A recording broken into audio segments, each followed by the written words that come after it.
कीर्तनकार 2 तास सांगतात, मानधन घेतात, अशा तक्रारी बऱ्याच जणांच्या आहेत. कीर्तनकार पैसे घेतात, कीर्तनकार पैसे घेतात. कुणी बोलत नाही महाराज, पण मला बोलू वाटतं. अरे पैसे घेतात, पैसे घेतात, पैसे घेतात, पण त्याच्या बदल्यात काहीतरी धर्माचं कार्य करतात. कुणीतरी धर्माचं कार्य केलं पाहिजे. बरं, हा कीर्तनकार एवढं घेतो, तो कीर्तनकार तेवढं घेतो, एवढा पैसा घेतो, तेवढा पैसा घेतो. कशाला आपण मापं काढावीत? मग लांबचा बोलूच नाही ना. गावातला परिसरातला कीर्तनकार बोलवावा, मस्तपैकी पत्रिकेत त्याचं नाव टाकावं, त्याला इज्जत द्यावी. तो तरी कशाला तुम्हाला 2 रुपये मागेल? चांगल्या पद्धतीचं कीर्तन होईल. तुम्ही गावातल्या महाराजाचं नाव पत्रिकेत टाकत नाही, परिसरातला महाराज तुम्हाला चालत नाही.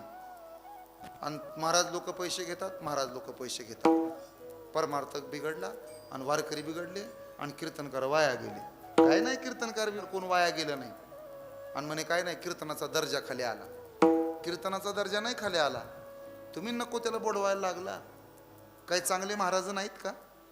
अजूनही ऐका ना बंडातात्या कराडकरांचं कीर्तन, ऐकायला पाहिजे आपण. काही नाहीत लोक? सद्गुरू ढोक महाराजांचं कीर्तन ऐकलं पाहिजे आपण.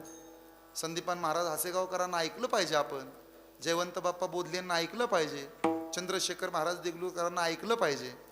चैतन्य महाराज देगलूरकरांना ऐकलं पाहिजे आपण.